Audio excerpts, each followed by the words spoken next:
Scottish First Minister Nicola Sturgeon is asking the Parliament in that country to back a second vote on independence from the United Kingdom. She wants to protect that country from economic hardships associated with leaving the European Union. This is the Moneymakers. I'm Bruce Whitfield, and we've discussed Scotland's battered person syndrome and if they were better at it alone with Chris Gilmour, the investment analyst at Absa Fund Managers, before. But this time at Absa Stockbrokers, he is in Scotland, in his motherland. I didn't know there was anything an hour north of Inverness, Chris Gilmour, but that's where you are right now, and it looks as if it might even have some daylight still.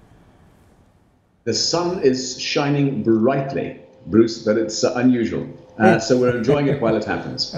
Exactly right. Now listen, here we've got Nicola Sturgeon, who is terribly keen on having a second independence vote. It was a close call last time, but the last time there was a vote on Scottish independence, Britain was the United Kingdom of Great Britain and Northern Ireland, part of the European Union. A lot has changed since then. Okay, first of all, I think we must get our terminology correct. Scotland's been an independent country since 1330 in the Declaration of Arbroath. What we're talking about here is secession of Scotland from the United Kingdom. Now, the last India ref they had back in September 2014 was incredibly clumsily worded. Should Scotland be an independent country? Well, you know, as I say, I mean, technically speaking, that was incorrect. And it was very badly handled in a variety of aspects. What we're having now is what the Scottish National Party is going to put forward to the electorate, hopefully, from their perspective, and basically saying, in the wake of Brexit, which is not what Scotland voted for. The Scottish people voted 62% to stay within the EU, and so they feel that they're being dragged out of the EU against their will by this rather zealous approach that Theresa May and her Conservative Party government are adopting at this point in time. So whether she gets the go-ahead or not is going to be fascinating, because if she goes and says, well, you know, we've taken a vote in the Holyrood Parliament, the Scottish Parliament, we want you to give us the go-ahead to have a vote, and if Theresa May says, no, you can't have it, well, that will go down like a lead balloon in Scotland. Whereas if she does say, well, yes, you can have it, but you can only have it in 2020 or thereabouts, after Britain's left the EU, that would be equally poor as far as the Scottish electorate is probably concerned. So it's probably a lose-lose situation for Theresa May, and probably a win-win situation for Nicola Sturgeon. Look, they're two very doughty competitors, but if I had to put money on either one of them, I would say Nicola Sturgeon by a long neck. Now, here's an interesting scenario, because the United Kingdom likes the fact that it's got Scottish oil and those tax revenues come into the Westminster coffers. The last thing that post-Brexit Britain would want is to lose those tax revenues that it generates from North Sea oil, for example, plus of course the tourism industry, which is vibrant in Scotland, and many other aspects and contributions that Scotland makes to the UK fiscus. Theresa May is going to fight tooth and nail, surely, to almost force Scotland to remain part of Great Britain post-Brexit. On the oil subject, Bruce, it's not nearly as important as it was 2 or 3 years ago. At the time of the 2014 independence referendum, oil was trading around about $120 a barrel. Now it's significantly less. It's about a quarter of that, or half of that, or thereabouts. So, in fact, the actual revenues, accounting to the fiscus in the UK, are minuscule now. And so that's not nearly a big enough issue. Scottish independence has never really been about the economics. It's been much more about sentiment than anything else. But this, I think, this whole Brexit thing has hit a very, very interesting chord within the Scottish breast, if you like, in the sense that for the first time that I can remember, there's a real economic reason for not leaving Europe. You know, Theresa May talks blithely about establishing new trade links with countries like New Zealand, for example, with 4.4 million people, and at the same time neglecting carefully to mention that, well, she's leaving a block of 300 million people. Establishing new trade ties is going to be exceptionally difficult, particularly in a world where you've got a kind of anti-globalization theme running through it. So I think that's what Scotland is now. Strangely enough, this is not really about sentiment. This is more about economics, not about oil. I think we have to get that straight. Scotland's oil, yes. I mean, there's about 2/3 of all of the original oil still there. It hasn't been pulled out. And by the way, Scotland's got an awful lot more than Norway. And Norway, by the way, has got the world's largest sovereign wealth fund at around about 900 billion US dollars. So, I think really the nub of it is sentiment, but also if you have a small economy, 5 million people or thereabouts, much, much smaller than the UK, it's a much easier and much more manageable entity than something as large and complex as the world's fifth biggest economy, the UK. Now, here's an interesting scenario, because people who doubt the viability of Scotland as an independent state because of the numerous issues, being attached to Great Britain has always been seen as a big plus. You just got to go across the Irish Sea and look at the Republic of Ireland and the huge benefits that have accrued to Ireland being part of the European Union. It's not physically attached. It is attached to a part of Great Britain in the form of Northern Ireland, and it's been an economic success story. Sure, it's had its ups and downs. The Irish Tigers have come and gone, and some are growing again. And Ireland is seen as a great source of new sort of headquarters, for example, for British companies who might want to remain within the European Union. Scotland would have that going for it as well, wouldn't it?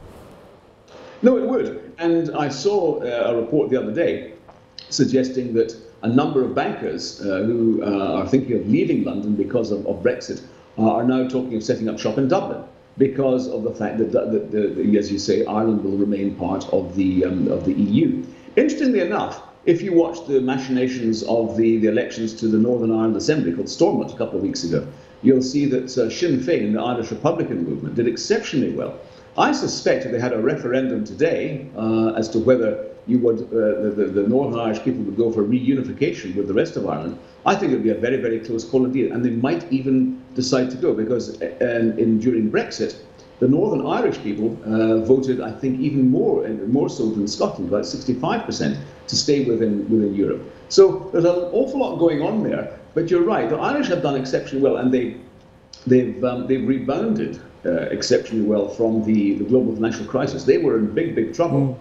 And they've come back very, very strongly and very, very quickly. So there are many examples, I think, Bruce, all around the world that shows that Switzerland, a country with a much smaller land size than Scotland, around about the same population, exceptionally successful. Norway, we've mentioned, same population size. There's plenty of them. One of the problems, of course, in terms of a divorce settlement is how do you determine what the size of the deficit is that Scotland's share would be? And there's an awful lot of discussion going on. Britain is effectively bankrupt in many ways if you look at the sheer economics, and if you just proportion it, then you could say, well, Scotland's bankrupt to the extent of about 10% of the UK, and I suppose it's difficult to refute that argument. But Theresa May is, again, I think she can't have her cake and eat it. She's busy saying to the EU, well, we're not going to have a divorce settlement. We're not going to pay you 57 billion euros. And then she can't then, on the other hand, say, well, Scotland, if you want to leave, you're going to have to pay a big settlement as well. No, look, I mean, she finds herself between a rock and a hard place, because once the Scots go, if the Scots do go, the Irish are emboldened, and then you get unification of Ireland with the Republic of Ireland and Northern Ireland. The Welsh are going to say, what's in it for us? And the next thing, you've got the independent Republic of England surrounded by members of the European Union who are former members of the United Kingdom. Yes, you could find Theresa May presiding over this rather ignominious situation where she's taken Britain out of the UK with a hard Brexit, and the Europeans are going to give them a very tough time, the way I see it, with Scotland seceding from the UK, and as you say, the Irish, Northern Ireland, going back and reunifying with ERA. So yes, she could preside over something which is significantly smaller than it is today, the UK in tatters. So do we see a scenario where we get Scottish people heading south to the borders and rebuilding Hadrian's Wall? Hadrian, of course, the Roman emperor who built a wall to keep the Scots out of England. The Scots going to want to keep the English out of Scotland. Just in terms of geographical accuracy, Bruce, I was in Hadrian's Wall about 3-4 years ago. It's significantly further than the border. It's down near a place called Hexham, and it's a good 50-60 miles, maybe even more, south of the actual border as such.